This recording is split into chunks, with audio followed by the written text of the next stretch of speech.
কিচ্ছু মনে করিনি। এই কথা শুনে পিসি ঠাম্মি খুশি হয়ে সঙ্গে সঙ্গে রাহিকে জড়িয়ে ধরে আর বলে ওঠে, তুমি হচ্ছে এবারের আসল লক্ষ্মী। কথাটা শুনে রাহি অনেক খুশি হয়ে যায়। অন্যদিকে দেখা যায় তিতলিকে বাড়ির সবাই অনেক শাসন করতে থাকে।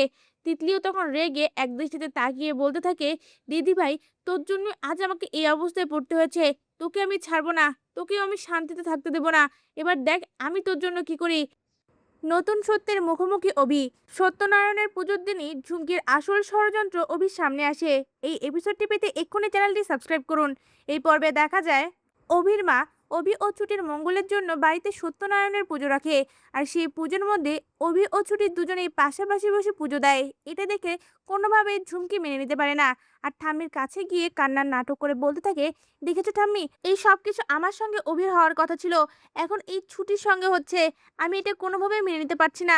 এ বলে কান্নার নাটক করে ঝুমকি সেখান থেকে উঠে যায়। ঝুমকিকে এভাবে উঠে যেতে দেখে ঠাম্মিও সেখান থেকে চলে যেতে লাগে। আর তখনই অভি ঠাম্মিকে আটকানোর চেষ্টা করে, কিন্তু ঠাম্মি অভির কোনো কথা না শুনে রাগ করে তার ঘরে চলে যায়। তখন অভির মা অভিকে শান্ত করে বলে ওঠে, এই পুজো থেকে উঠা যাবে না, তোদের দুজনের মঙ্গলের জন্য পুজো, পুজো শেষ না হওয়া পর্যন্ত এখান থেকে উঠবি না। তখন ঝুমকি আড়ালে গিয়ে সব কথা শুনে মনে মনে বলতে থাকে, এত সহজে অভির সঙ্গে আমি ছুটির এই পুজো হতে দেবো কোনোভাবেই না। এই পুজো ভেস্তে দেওয়ার জন্যই তো আমি উঠে এলাম। এবার দেখ ছুটি, তোর সঙ্গে আমি কি করি। এই কথাগুলো বলে ঝুমকি মেন সুইচের কাছে গিয়ে প্রত্যেকটা লাইট বন্ধ করে দেয়। হঠাৎ করে পুরো বাড়ি অন্ধকার হয়ে গেলে অভি বলে ওঠে, কি হলো এটা, জেনারেটর অন হচ্ছে না কেন? আর আমাদের বাড়িতে এইভাবে অন্ধকার হয় না, নিশ্চয়ই কিছু একটা হয়েছে। অভি উঠে যেতে লাগলে অভির মা আবারও বাধা দেয়। তখন ঠাকুরমশাই বলে ওঠে, পুজো অর্ধেক সম্পন্ন হয়েছে, তাই এখন চাইলে উঠতে পারবে। এই কথা শুনে অভিও সঙ্গে সঙ্গে তার ফোনের টর্চ চালিয়ে মেইন সুইচের কাছে গিয়ে দেখতে পায় তারটা কাটা। আর তখনই বুঝতে পারে এটা কেউ ষড়যন্ত্র করে করেছে। এই কাজটা কে করেছে অভি চারিদিকে খুঁজতে থাকে।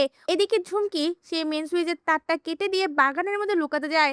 আর তখনই রঞ্জন প্রসাদ ও রোমা কাঞ্জিলাল সেখানে চলে আসে। আর ছুটির উপরে বন্দুক তাক করে বলে ওঠে, বারবার আমাদের ফোনটাকে কেটে দেওয়া হচ্ছে, এবার এই বন্দুকের গুলি দিয়েই তোকে শেষ করে ফেলবো। কথাটা শুনে ঝুমকি ভয় পেয়ে যায় আর বলে ওঠে, আমি তো ফোনটা কাটতে চাইনি, আসলে বাড়িতে পুজো হচ্ছিল তো তাই জন্য করতে হয়েছে। তখন রোমা কাঞ্জিলাল বলে ওঠে, হয়েছে, কাল কিন্তু সময় মতন কোর্টে হাজির চাই, কালকের হিয়ারিং এ যেন কেসটা ডিসমিস হয়ে যায়। এই মিথ্যে কেসটাকে আর বেশি দিন আমরা টানতে পারবো না।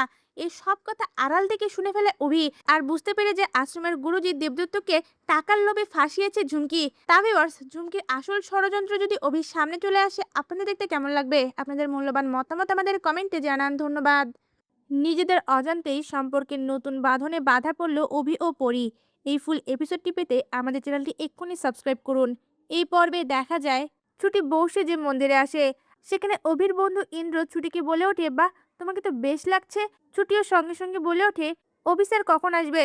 ইন্দ্র তখন বলে ওঠে, তা তো জানি না, তাও আমি ফোন করছি। এই বলেই তার ফোনটা বের করে বারবার অভিকে ফোন করতে থাকে। অন্যদিকে দেখা যায় ঝুমকি অভি যাতে ঘর থেকে বেরোতে না পারে সেজন্য ঘরের বাহির থেকে তালা লাগিয়ে দেয়।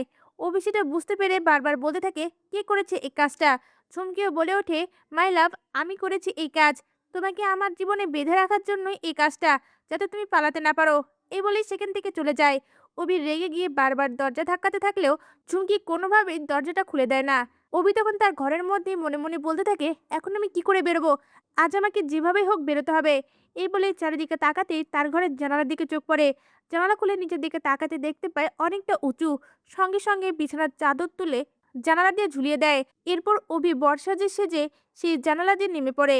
রাস্তার মধ্যে দাঁড়িয়ে অভি তার ফোন চেক করে দেখতে পায় ইন্দ্র তাকে অনেকবার ফোন করেছে। ইন্দ্রকে ফোন ব্যাক করে বলে ওঠে, আর কিছুক্ষণ অপেক্ষা কর, আমি এক্ষুনি আসছি। এই বলে রাস্তার মধ্যে ট্যাক্সি ধরে সেই মন্দিরে পৌঁছে যায়। মন্দিরে অভি ও ছুটি একে অপরের দিকে অপলক দৃষ্টিতে তাকিয়ে থাকে। এরপর দেখা যায় অভি পুরোহিত মশাইকে বলে ওঠে, ঠাকুরমশাই, আমি রিচুয়ালে এত বিশ্বাস করি না, কিন্তু ছুটি করে, যাতে সকল রিচুয়াল মেনে আমাদের এই বিয়েটা হয়। এরপর দেখা যায় এক এক করে সকল নিয়ম পালন করে ছুটি ও অভির বিয়ে সম্পন্ন হয়। পরি ও অভি নিজেদের অজান্তেই একে অপরের হয়ে যায়। আর ঠিক তখনই ঠাকুরের পায়ের কাছের ফুলটা পড়ে যায়। ঠাকুরের ফুলটা তুলে নিয়ে ঠাকুরমশাই অভি ও ছুটিকে বলে ওঠে, তোমরা তো সাক্ষাৎ লক্ষ্মী নারায়ণের জুটি, মা নিজে তোমাদেরকে আশীর্বাদ করেছে, তোমাদের বন্ধন 7 জন্মের, কেউ তোমাদের আলাদা করতে পারবে না। এই কথা শুনে অভি অনেক রেগে যায় আর মনে মনে বলতে থাকে, এই বিয়েটা তো 1 বছরের, আর আমি আমার পরীকেই ভালোবাসি, পরীর জায়গা কখনো এই ছুটি নিতে পারবে না। এই কথাগুলো ভাবার সময় অভি ছুটির দিকে তাকায় আর ছুটিও অভির দিকে তাকিয়ে থাকে। তা ভিউয়ার্স, অভি যদি জানতে পারে এই ছুটি হচ্ছে আসল পরী, আপনাদের দেখতে কেমন লাগবে? আপনাদের মূল্যবান মতামত আমাদের কমেন্টে জানান। ধন্যবাদ। সকলের সামনে এলো এবার ঝুমকির আসল মুখোশ। এই এপিসোডটি পেতে এক্ষুনি চ্যানেলটি সাবস্ক্রাইব করুন। এই পর্বে দেখা যায় ঝুমকি হাজার চেষ্টার পরেও অভির থেকে ছুটিকে আলাদা করতে পারে না। ঝুমকি যখন বুঝতে পারে সে ছুটির কাছ থেকে হেরে যাচ্ছে, তখন আরো ডেসপারেটলি ছুটির ক্ষতি করার চেষ্টা করে। এদিকে ছুটি ও অভির বৌভাতের অনুষ্ঠান শুরু হলে সেখানে ঝুমকি সুন্দর করে সেজে এসে উপস্থিত হয়। আর ছুটির কাছে কোনো শাড়ি না থাকায় ছুটি তার সালোয়ার কামিজ পরে নিচে নেমে এলে সেটা দেখে ঠাম্মি বলে ওঠে, বৌভাতের অনুষ্ঠানে শাড়ি পরতে হয় এটাও জানো না? তখন ঝুমকি ছুটিকে আরো নিচু দেখানোর জন্য বলে ওঠে, এবারের মান সম্মান নিয়ে তার কোনো চিন্তা আছে নাকি? সে এবারের বউ হওয়ার যোগ্যই নয়। এই কথা শুনে থামিয়ে মাথা নাড়ায়। এদিকে অভি কিছু বলতে যাবে, তখনই ছুটি বলে ওঠে, আমার তো কোনো শাড়ি নেই। তখন অভি নিজে ছুটিকে নিয়ে শপিং করতে যায় আর নিজের হাতে তার পছন্দ করা শাড়ি ছুটিকে পরিয়ে সাজিয়ে সকলের সামনে নিয়ে আসে। ছুটিকে দেখতে এতটা সুন্দর লাগছে এটা কোনোভাবেই ঝুমকি মেনে নিতে পারে না। ইচ্ছে করে ঝুমকি ছুটির শাড়িতে আগুন লাগিয়ে দেয় আর এটা দেখে ফেলে পরীর বাবা হিরণময় আর বলে ওঠে, পরী তুই এটা কি করলি? তুই আমার পরী হতেই পারিস না। আমার পরী কখনো কারো ক্ষতি করতে পারে না।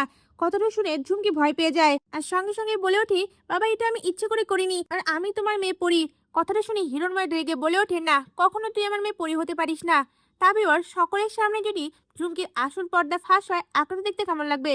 আপনাদের মূল্যবান মতামত আমাদের কমেন্টে জানান। ধন্যবাদ। সকলের বিরুদ্ধে গিয়ে অভির মা এবার ছুটিকে বরণ করে রায়বাড়িতে ঢুকায় আর সকলের সামনে বলে ওঠে, আমার ছেলে অভি যখন ছুটিকে বিয়ে করে এই বাড়িতে নিয়ে এসেছে তখন ছুটি এই বাড়ির বউ। কথাটা শুনে ঠাম্মি সঙ্গে সঙ্গে রেগে তার রুমে চলে যায়। এই এপিসোডটি পেতে এক্ষুনি আমাদের চ্যানেলটি সাবস্ক্রাইব করুন।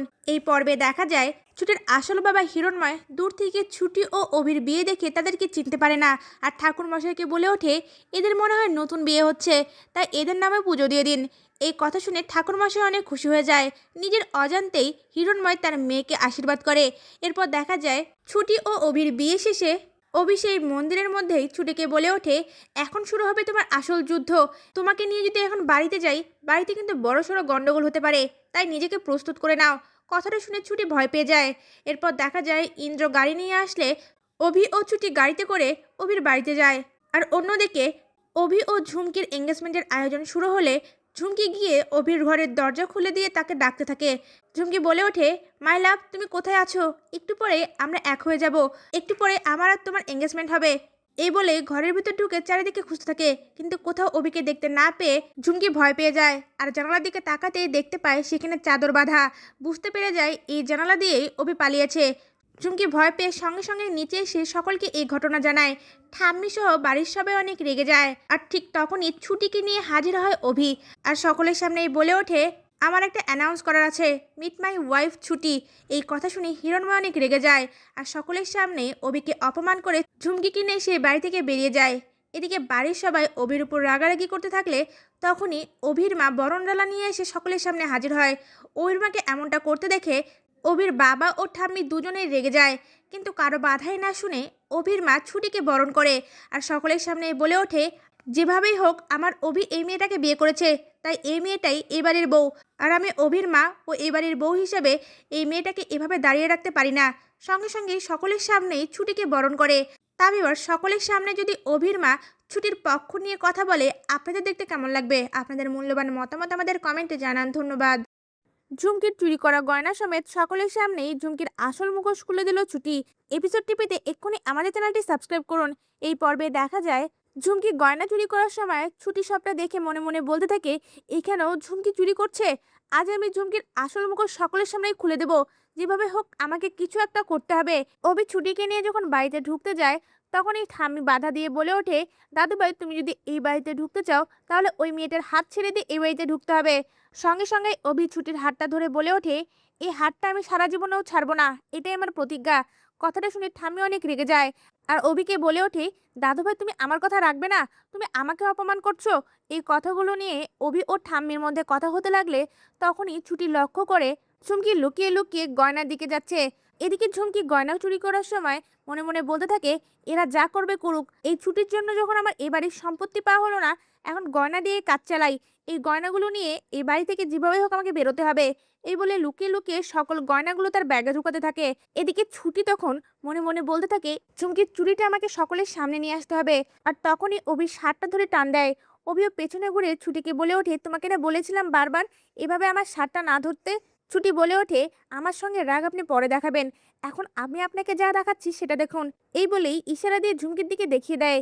ঝুমকি গয়না চুরি করছে এটা দেখে অভি অবাক হয়ে যায় আর বলে ওঠে, চুরি করছে? এটা আমার পরি হতেই পারে না। তখনই ছুটি বলে ওঠে, আস্তে বলুন আস্তে বলুন, আমাদেরকে সকলের সামনে এর আসল মুখোশ আনতে হবে। ঝুমকি ছোটবেলা থেকেই আশ্রমের সবার কাছ থেকে কিছু না কিছু চুরি করেছে, ওর চুরির হাত খুব পাকা। এই কথা শুনে অভি অনেক রেগে যায়। এরপর দেখা যায় সকলের সামনেই অভি বলে ওঠে, আমি বলেছিলাম না ওই মেয়েটা আমার পরি নয়, আর সেটা আমি প্রমাণ করব। এই কথা শুনে হিরণময় বলে ওঠে, এসব কি বলছো তুমি? এখন তুমি আমার মেয়ের নামে অপবাদ দিচ্ছ? আমার আর আমার মেয়ের ডিএনএ টেস্টের রিপোর্টে সেটা প্রমাণ হয়ে গেছে। তখন অভি বলে ওঠে, ওই ডিএনএ টেস্টেও মনে হয় কোনো না কোনো কারচুপি রয়েছে, আর এমন ঘটনার মুখোমুখি আপনি নিজেও হয়েছেন। এই কথা শুনে হিরণময় চুপ হয়ে যায়। এদিকে ঝুমকি ভয় পেয়ে গেলে সকলের সামনেই ঝুমকির হাত ধরে টেনে ছুটি নিয়ে আসে আর তার ব্যাগ থেকে গয়নাগুলো বের করে বলে ওঠে, ঝুমকি এই বাড়ির গয়না চুরি করছিল। ঝুমকি গয়না চুরি করেছে এটা দেখে সবাই অবাক হয়ে যায়। তখন ছুটি সকলের সামনেই বলে ওঠে, এই ঝুমকি ছোটবেলা থেকে আশ্রমের সকলের সবকিছু চুরি করত, ঝুমকির চুরির হাত খুব পাকা।